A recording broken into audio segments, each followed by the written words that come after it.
하나님께서는 이스라엘 백성들에게 3대 절기를 지키라고 했어요. 유월절과 맥추절과 수장절을 지키라고 그랬습니다. 오늘 본문 말씀 16절에 보아도 하나님께서는 이스라엘 백성들에게 맥추절을 지키라고 이렇게 이야기를 합니다. 우리 같이 한번 16절 읽겠습니다. 맥추절을 지키라. 이는 내가 수고하여 밭에 뿌린 것에 첫 열매를 거둠이니라. 수장절을 지키라. 이는 내가 수고하여 이룬 것을 연말에 밭에서부터 거두어 저장함이니라. 아멘. 맥추절을 지키라 그랬어요.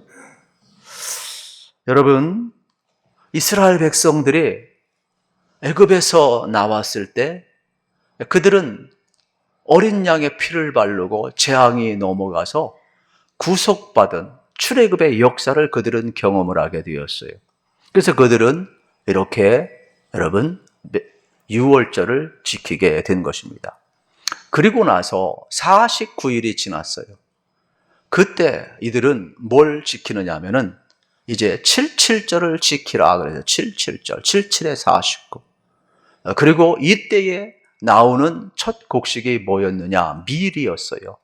우리는 보통 보리맥 그래가지고 이제 보리나 밀 주소로 생각하는데 원래는 이 소맥, 밀 종류의 한 종류예요. 그래서 밀의 첫 수확을 이 이삭을 낫으로 잘라서 그것을 하나님 앞에 드리고 세상 앞에 드림으로 말미암아 맥추절을 지키라 이렇게 하게 된 겁니다. 그리고 첫 열매이기 때문에 초실절이라고 이야기를 하는 거예요. 그리고 7주가 지났기 때문에 77절이라고 이야기를 하는 거예요. 그리고 이 사건이 신약성경에 넘어오면서 6월절을 지나고 77에 49 지나니까 50일째 되는 날 여러분 이 일이 이루어졌어요. 그래서 공교롭게도 오순절이라고 이야기를 하는 겁니다. 그리고 동시에 사도행전 2장에 보면 오순절날 성령이 임하게 되지요. 그래서 성령 강림절이 돼서 교회 탄생이 여러분 이루어지게 되는 것입니다. 그러니까 성경에 보게 되면은 77절, 초실절, 맥추절, 오순절은 같은 의미를 지니고 있다. 이렇게 여러분이 생각을 하시면 되겠습니다. 그리고 가을에는 뭘 지키느냐? 수장절. 우리를 이거 이야기하면 수장절이라는 것은 곡식을 추수해서 가을에 저장해 놓는다. 추수감사절을 수장절이라고 이야기를 하는 겁니다. 그래서 하나님께서는 이 중간에 맥추절을 지킴으로 말미암아 중간 감사를 하라 이러한 내용의 말씀을 이제 우리가 볼 수가 있게 되겠습니다. 그러면 감사란 어떻게 정의를 내릴 수 있느냐? 감사란 주 하나님께서 주신 그 은혜를 인식하고 찬양할 수 있는 영적 능력이자 선하신 하나님을 인정하는 마음이라 그랬어요. 아무리 하나님이 복을 내려주어도 감사를 인식하지 못하고 선하신 하나님을 여러분들이 신뢰하지 않는다면 감사할 수가 없지요. 그러나 여러분들 하나님 주신 은혜를 인식하게 되면 은혜 아닌 것이 없지요. 실질적으로 은혜라는 것은 받을 자격이 없는 나에게 베풀어 준 것이 은혜가 되겠습니다. 우리는 은혜 아닌 것이 하나도 없어요. 우리가 이 땅에 태어난 것도 은혜고 여러분 호흡하는 것도 은혜고 이 땅을 살아갈 수 있는 것이 얼마나 은혜인지 몰라요. 구원받은 것도 은혜고 죄사함 받은 것도 은혜고 하나님의 백성으로 살아가는 것도 은혜고 이게 영적으로나 육적으로나 깨닫고 나면 은혜 아닌 것이 하나도 없다라는 것입니다. 그래서 우리가 감사라는 단어를 보면은 참 신기하게도 헬라어로 이 카리스라는 단어를 쓰고 있는데 이 카리스는 은혜 아닙니까? 그런데 감사도 유카리스티아라는 단어를 쓰고 있어요. 그러니까 이 감사라는 단어, 유카리스티아라는 단어에 카리스가 있잖아요. 그러니까 감사와 은혜는 같이 가고 있음을 우리는 동시에 볼 수가 있게 되겠습니다. 그래서 일상 속에서 여러분 숨겨진 은혜를 발견하게 되면 일상 속에서 감사할 수밖에 없음을 보게 되는 겁니다. 라틴어로도 감사가 그라투스라고 되어 있고 영어로 그라투데 또는 그레이스 이렇게 우리가 사용을 하고 있어요. 그러니까 실질적으로 보게 되면은 여러분 우리의 삶의 자리 속에 은혜와 감사는 같이 가는 것이 되겠습니다. 여러분 일상 속에서 은혜를 깨달으시면 일상에 감사가 될 줄로 믿으시기를 축복합니다. 이거를 주님은 뭐라고 그랬어요? 사도 바울은 뭐라고 그랬어요? 성경은 뭐라고 그래요? 범사에 감사하라. 이렇게 이야기하는 내용이 되겠죠. 우리가 아무리 은혜를 주어도 은혜를 보지 못하면 감사할 수가 없지요. 어느 날 장미가 하나님 앞에 불평을 했어요. 하나님, 왜 이렇게 내게 가시를 많이 주었습니까? 그런데 하나님께서 장미에게 뭐라고 응답한 줄 아십니까? 나는 너에게 가시를 준 적이 없다. 원래 너는 가시였고 나는 너에게 장미를 주었다 그랬어요. 여러분, 우리 인생이 원래 가시예요. 우리 인생이 원래 여러분 죄인이에요. 그런데 하나님은 우리에게 어떻게 하는가? 죄를 용서하시고 우리에게 여러분 어떻습니까? 장미를 준 것이요. 그러므로 저는 여러분들이 하나님 앞에 왜 내게 가시를 주었느냐? 그렇게 하지 마세요. 왜 하나님 남 잘 나가는 것 같은데 왜 나는 이런 고난 가운데 있느냐? 그러지 마세요. 원래 우리는 가시였고 여러분 장미를 주신 분은 우리 하나님이에요. 그래서 저도 그렇고 여러분도 그렇고 우리가 받은 바 은혜를 생각해 보면 얼마나 여러분 귀한지 감사가 나올 수밖에 없음을 우리는 발견하게 되는 겁니다. 간절히 바라기는 여러분이 가시에 집중해서 원망과 불평하지 마시고 여러분의 주신 은혜를 기억하면서 일상이 감사가 되기를 축복합니다. 누가복음 17장에 보면 예수님께서 사마리아에서 갈릴리 사이로 지나가게 됩니다. 그때에 10명의 한센스병 환자를 만나게 되지 않습니까? 이들이 예수 우리를 불쌍히 여겨달라고 외칩니다. 그때 예수님이 그들을 불쌍히 여기면서 고쳐주시죠. 그런데 나중에 이들이 가다가 가만히 생각해 보니까 당연하게 여기고 간 사람은, 잊어버리고 간 사람은 9사람이고 가만히 생각해 보니까 이게 너무나 귀한 거예요. 이거 은혜예요. 깨닫고 나서 예수님 앞에 돌아와서 감사한 사람은 한 사람밖에 없었어요. 그러니까 우리 인생에 있어서 다 감사할 것 같죠? 그렇질 않아요. 우리 화장실 들어갈 때 나올 때 다 다르듯이 여러분 내가 어려울 때와 내 형통할 때 다 다른 거예요. 인생은 쉽게 잊어버리는 게 인생이에요. 그래서 성경은 끊임없이 강조하는 게 뭔지 아십니까? 절기가 왜 필요합니까? 자꾸 잊어버리니까 잊어버리지 말라는 겁니다. 기억하라는 겁니다. 감사라는 겁니다. 인간의 약함을 알기 때문에 이 절기는 하나님과 인간과의 관계를 전부 다 회복하는 그러한 통로로 쓰임을 받고 있지요. 그런데 누가복음 17장 15절에 보면 한 사람이 돌아와서 이렇게 예수님 앞에 경배하는 장면을 봅니다. 그 중에 한 사람이 자기가 나은 것을 보고 큰 소리로 하나님께 영광을 돌리며 돌아와 예수의 발 앞에 엎드려 감사했다. 이 사람은 자기가 받은 은혜를 생각했어요. 그러면서 자기가 고침받은 것이 당연한 것이 아니라 은혜이기 때문에 감사하게 되었어요. 그 예수님 앞에 돌아와서 발 앞에 엎드려서 감사하고 있어요. 참 놀라운 사실은요, 여기 엎드리라는 이 단어하고 구약 성경이나 신약 성경에서 이 축복이라는 단어하고 같은 바라크라는 단어를 쓰고 있다는 거예요. 바라크는 축복이거든요. 복이거든요. 하나님이 아브라함에게 복을 줬다. 바라크 그런 거예요. 이스라엘 백성에게 복을 주었다. 바라크 그러는 거예요. 그런데 동일하게 이건 뭐냐? 무릎을 꿇다, 엎드리다. 그러한 뜻이 뭐예요? 바라크라는 단어를 쓰고 있어요. 그러니까 복은 뭐냐? 하나님 앞에 엎드리는 게 복인 거예요. 지금 깨달았으니까, 그 은혜를 깨달았으니까 그런 하나님 앞에 엎드릴 줄 아는 것, 만약에 당연하게 여긴 사람은 바라크가 되질 않아요. 내게 주어진 것이, 고침받은 것이 복이 되어야 하는데 가서 범죄하면 그게 뭐가 복이에요? 여러분 올 한 해도 여러분 기억을 한번 해보세요. 우리 상반기를 지나오시면서 여러분이 무슨 복을 받았습니까? 아브라함처럼 여러분 생육하고 번성하는 복을 받으셨습니까? 재물의 복을 받았습니까? 양과 소가 많아졌습니까? 땅이 넓어졌습니까? 주식이 잘 여러분 대박이 터졌습니까? 아니면은 뭐 집값이 많이 올랐습니까? 여러분 뭐 승진을 하셨습니까? 여러분 자녀가 잘 되셨습니까? 여러분 그것도 복이지만은 그것 때문에 여러분이 하나님 앞에 더 예배하고 하나님 앞에 더 깨닫고 감사했고 하나님 앞에 엎드렸고 무릎을 꿇었다면 그건 복이에요. 그런데 여러분 승진을 하시고 높은 자리에 올라가고 영향력 있는 자리에 올라갔는데 그것 때문에 바쁘시고 예배하지 않는다. 하나님 앞에 무릎을 꿇지 않는다. 이웃과의 교제와 섬김, 예수님의 가치를 가지고 살아가지 않는다. 바라크가 아니라는 거예요. 오히려 그 복이 나로 하여금 세상에 내 방향을 바꾸게 만들었기 때문에 화가 되는 것이죠. 차라리 그것 없을 때는 무릎 꿇고 바라크 엎드려서 하나님 앞에 나아갔을 때 그게 복이라는 거예요. 그래서 저는 오늘 여러분이 보이는 것만이 전부가 아니라 진짜 이것 때문에 나의 삶의 감사가 깨달아지고 은혜가 깨달아져서 우리 주님의 발 앞에 무릎 꿇는 이 사마리아 사람처럼 저는 여러분들이 이 바라크 주님 앞에 무릎 꿇고 예배할 수 있는 은혜가 주어지기를 축복합니다. 이게 진정한 복임을 오늘 우리에게 가르쳐주는 내용의 말씀이 되겠습니다. 반대로 여러분, 전반기에 내 삶이 너무 어려웠어요. 실질적으로 저는 목회자이기 때문에 성도의 아픔을 다른 사람보다 더 많이 알죠. 참 감당하기 어려운 재정적인 손실을 본 성도가 있고,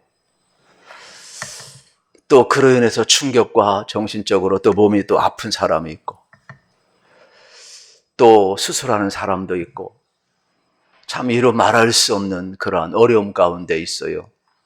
근데 보통 사람 같으면 왜 내게 가시를 주었느냐고 장미가 불평하듯이 불평할 것 같은데, 이 사람 속에는 제가 그걸 못 봤어요. 그러면서 기도 부탁하고 안수받고 가는데 그러한 이야기를 해요. 하나님 원망하지 않기로 했어요. 사람 원망하지 않기로 했어요. 돈 더 이상 의지하지 않을 거예요. 사람 더 이상 의지하지 않을 거예요. 그러면서 지금까지 하나님이 붙들어 주셨다면 내 힘으로 할 수 없지만 하나님이 앞으로 잘 풀 걸 믿는다고 고백하면서 눈시울이 붉어져 가지고 떠나가는 성도를 본 적이 있어요. 그리고 저는 이제 마음이 더 많이 무너지니까 더 축복이 얼마나 간절했겠어요. 그런 생각을 해보았어요. 아, 이분은 이 맥주 감사절의 의미를 아는 사람이다. 왜요? 내 인생의 끝이 아니에요. 수장절이 아니에요. 가을이 아니에요. 겨울이 아니에요. 지금 여름이에요. 중간 절기예요. 중간. 자기 인생은 끝이 아니라 지금 중간을 점검하면 지금은 재정이 손실되고 지금은 내 몸이 아프고 지금은 고난이 왔고 지금은 내가 무너졌지만은 이 중간에 감사함으로 말미암아 여호와 이레의 축복을 기다리는, 어떻게 아브라함만 여호와 이레의 축복이 있겠어요? 그래서 저는 이 성도를 향하여 여호와 이레의 축복을 제가 빌어 주었어요. 여러분, 여러분의 인생도 마찬가지예요. 육신의 눈으로 볼 때 무너져 내리고 내 뜻대로 되지 않는다 할지라도 여러분이 중간 점검하셔서 왜 내게 고난과 가시를 줬나 하지 마시고 여러분 하나님 앞에 감사하시기를 축복합니다. 그러면 여러분의 인생은 어떻게 될까요? 여호와의 축복을 받을 것이에요. 우리 하나님이 반드시 여러분을 일으킴을 꼭 믿으시기를 우리 주님의 이름으로 축복합니다. 이 동일한 내용을 이제 레위기 23장 10절에 보면은 이렇게까지 소개를 하고 있는 장면을 봅니다. 우리 같이 한번 읽어보겠습니다. 레위기 23장 10절입니다. 이스라엘 자손에게 말하여 이르라. 너희는 내가 너희에게 주는 땅에 들어가서 너희의 곡물을 거둘 때에 너희의 곡물의 첫 이삭 한 단을 제사장에게로 가져갈 것이요. 아멘. 이거 끝이 없어요. 그래서 제가 좀 잘라서 축약을 할 수밖에 없는데, 여기에 보면 너에게 주는 땅에 들어가서 첫 이삭으로 하나님 앞에 감사하라 그래서 땅 이야기 좀 하고 싶어요. 여러분, 좋은 사람도 땅 이야기하고 부동산 이야기하고 돈 버는 이야기하면 눈이 번쩍 터진다고 그러거든요. 여기도 땅 이야기가 있어요. 이스라엘은 원래 땅이 없어요. 애굽에서 있었잖아요. 애굽에서 나왔잖아요. 광야를 지났잖아요. 이건 약속의 땅이에요. 가나안 땅이에요. 젖가거리는 땅이에요. 누가 줬어요? 하나님이 주신 것이에요. 여러분 기억하세요. 우리에게 있는, 우리가 아무리 내 이름으로 등기등본에 다 올라가 있어도 여러분 그건 잠시 내게 맡은 청직임을 기억하시고 하나님이 주신 것을 기억하기를 축복합니다. 또 여러분 대한민국 땅도 하나님이 주신 것을 우리가 기억하셔서 대한민국을 잘 지켜야 될 사명이 우리에게 있음을 발견하게 되는 것입니다. 인생은 여러분 가지고 온 것 아무것도, 이스라엘 백성은 애굽에서 나올 때 여러분 가지고 온 것 없고 다 놓고 나온 게 아니에요. 우리 인생 전체가 그래요. 태어날 때부터 옷 입고 태어난 사람 손 들어봐요. 그냥. 항상 나밖에 없어요. 그냥. 저도 옷 입고 안 태어났어요. 그래서 인생은요, 뭐라고 그래요? 공수래. 여러분 공수거라고 이야기를 하는 거예요. 빈몸으로 왔다가 빈몸으로 가는 게 인생 아니겠습니까? 전부 다 있다면 하나님의 은혜임을 우리가 기억을 했으면 좋겠어요. 그래서 이스라엘 백성들을 향해서 끊임없이 너희가 애굽에 있었을 때에 하나님이 강한 손과 큰 팔로 너희들을 구원한 것을 기억하라. 너희들 광야 구름기둥 불기둥 있는 것을 기억하라. 너희들이 약속의 땅에 들어가서 첫 귀한 곡식을 수확했을 때 그 은혜를 기억하라. 그래서 낫으로 첫 곡식을 베가지고 그걸 제상 앞에 드리게 되면 첫 열매, 첫 다발, 그것은 뭐가 되는, 나머지 모든 추수의 대표성이 되는 거예요. 그래서 중간 감사는 내 인생 전체의 감사가 되는 거예요. 여러분들이 여러분의 삶에 있어서 있잖아요. 일상에서 감사를, 의견을 발견하고 한번 말로 감사해봐요. 나머지 삶은 다 감사가 열매가 되는 거예요. 그러므로 여러분, 땅을 주신 하나님, 열매를 주신 하나님, 여러분의 열매가 되기를 축복합니다. 여러분이 열매가 되어서 여러분, 우리는 빈 쭉정이가 아니라 알곡으로 하나님 앞에 우리 자신을 드려야 되죠. 우리 교회가 오늘 영혼 분리수행 대회를 합니다. 왜 합니까? 여러분, 똑같은 거예요. 우리의 영혼이, 여러분 어떻습니까? 첫 열매를 하나님 앞에 드리는 거예요. 오늘 교회 처음 오신 분들, 또 복음을 처음 듣는 분들, 첫 열매가 되어서 하나님 앞에 드리는 거예요. 그래서 우리는 이제 다음 주에도 하고 또 수장절까지 우리가 계속 하게 될 터인데, 이제는 첫 열매 났을 때는 첫 순간이 되는 것이죠. 그래서 여러분들이 오늘 뿌린 것, 오늘로 승부를 내려고 하지 마시고 첫 낫을 냈으면 나머지는 자동적으로 열매를 맺는 거예요. 끊임없이 기도하시고 끊임없이 초대하시고, 그래서 그들이 하나님 앞에 올려지기를 우리 주님의 이름으로 축복합니다. 오늘 우리는 이렇게 맥주 감사절에 여러분 서 있음을 다시 한번 보게 되는 것입니다. 하나님이 내게로 은혜를 주셨다면 내게 있는 모든 것 감사할 수밖에 없음을 발견할 수가 있게 되겠습니다. 그래서 이스라엘 백성들을 향하여 이렇게 맥주절, 조실절, 오순절, 칠치절을 통해서 가나안 땅에 들어가면 하나님의 은혜를 잊지 말고 기억하라, 이걸 계속 강조하고 있는 장면을 보게 되는 것이지요. 그래서 우리가 모세오경 전부 보면 막 피를 토하듯이 하나님을 기억하라는 거예요. 은혜를 기억하라는 거예요. 그리고 감사하라는 거예요. 그러면 지금까지도 복을 주신 바로 그 하나님이 너희들이 가나안 땅에 들어가서도 바로 그 복을 주실 것이다. 그러나 여호와를 떠난 순간, 네가 잘난 줄 알고 네 것이 네 것인 줄 알고 하나님으로부터 온 것을 잊어버리는 순간, 그건 참 못하게 되는 거예요. 잃어버리게 될 것이에요. 지난 수요일 날 여러분, 우크라이나의 선교사님이 오셔서 우리에게 선교 복을 하고 많은 은혜를 주셨어요. 여러분, 저는 대화를 나누고 그분을 섬기면서 이런 생각을 해보았어요. 맥주 감사절과 연결시키면서 우리 인생이 다 내 것이라고 생각한 순간, 내 것이 어딨냐, 내 것 아무것도 없다라는 거예요. 미사일이 날아와가지고 그냥 건물도 사람도 내 것이라 했던 건 전부 다 박살내버리다라는 거예요. 그곳엔 내 것이 없다라는 거예요. 여러분, 지진도 마찬가지죠. 여러분이 해일도 태풍도 여러분 자연재난도 마찬가지. 내 것이라는 순간 땅을 다 흔들어버려요. 태풍이 다 쓸어버려요. 전부 다 엎어버리는 거예요. 현재 여러분이 여러분의 것으로 느낄 수 있는 것은 하나님의 은혜로 붙드셔서 여러분 누리고 있다는 걸 깨달으시기를 축복합니다. 그래서 하나님이 붙들어 주신 은혜를 기억하시고 열매 맺게 하신 것을 기억하시면서 감사할 수 있기를 우리 주님의 이름으로 축복합니다. 그러면 오늘 특별히 영혼 블레싱 데이를 통하여서 복음의 열매를 맺어 하나님께도 영광 돌리기를 우리가 원하고 있는데, 이 말씀도 신명기 16장 11절에 보면 이러한 내용이 나와요. 너와 내 자녀와 노비와 내 성중에 있는 레위인과 및 너희 중에 있는 객과 고아와 과부가 함께 내 하나님 여호와께서 자기의 이름을 두시려고 택하신 곳에서 내 하나님 여호와 앞에 즐거워할지니라 그랬어요. 하나님께 감사할 뿐만 아니라 여러분, 내가 복을 누릴 뿐만 아니라 우리 주변에 고아와 객, 나그네들, 떠들이들, 어려운 가운데 있는 사람들, 복음을 알지 못하는 사람, 이웃과 함께 나누라는 거, 섬기라는 거예요. 그래서 이 감사는 이웃에게로 넘어가야 되는 거예요. 복음은 이웃에게로 넘어가야 되는 거예요. 여러분의 사랑도 이웃에게 넘어가야 되는 거예요. 섬김도 나눔도 이웃에게 넘어가야 되는 거예요. 그때 하나님의 영광을 받으신다라는 거예요. 그러므로 여러분 교회가 존재하는 이유는 여러분 딴 데 있지 않지요. 여러분 교회를 통하여 하나님의 구원의 역사가 일어나고 있기 때문 아닙니까? 교회는 하나님의 한 가족의 아내입니까?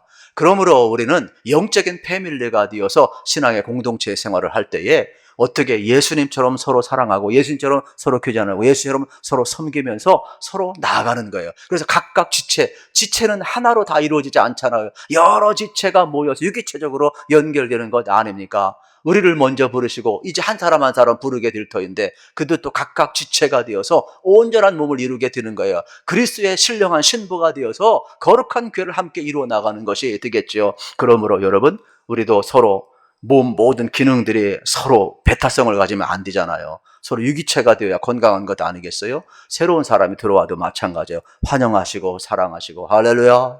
우리 하나님의 한 가지금을 기억하시기를 축복합니다. 나 홀로 독야 청처 혼자 신앙생활은 신앙생활이 아니에요.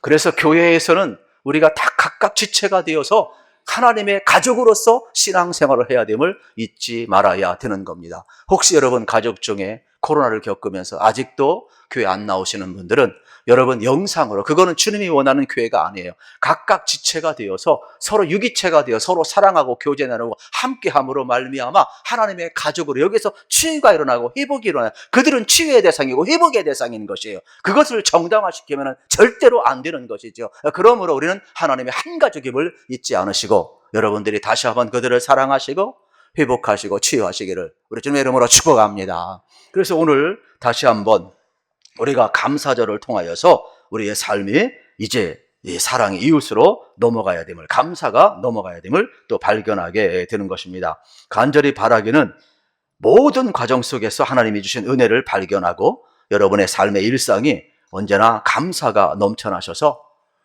하나님 앞에 우리가 무릎 꿇고 예배할 수 있고 감사할 수 있다는 것은 그게 복인 거예요.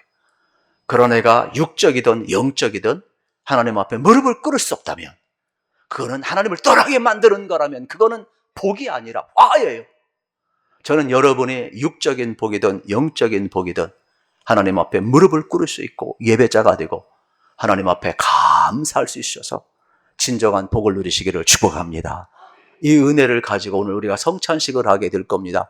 성찬식은 주님을 기억하라는 거예요. 우리는 가시였는데, 우리는 죄인이었는데 하나님이 우리 사랑하사 예수님을 보내주셨다는 거예요. 그래서 예수님의 십자가에서 우리의 모든 죄를 다 사해 주시고 우리를 구원해 주신 것을 기억하라는 거예요. 그래서 주님의 몸과 주님의 피를 먹고 마실 때 주님과 연합된 삶을 살라는 거예요. 우리에게 이렇게 장미 아름다움 주신 우리 인생 자체가 선물임을 깨닫고 감사하라는 거예요. 주님과 연합된 삶을 살라는 거예요. 그래서 성찬에는 여러분 어떻습니까? 우리가 다시 한번 예수를 주로 고백하면서 주님과 연합된 그러한 시간이 되겠죠. 그래서 내가 죽어주고 예수로 사는 그러한 연합이 여러분 이 성찬에 온전히 이루어지기를 우리 주님의 이름으로 축복합니다.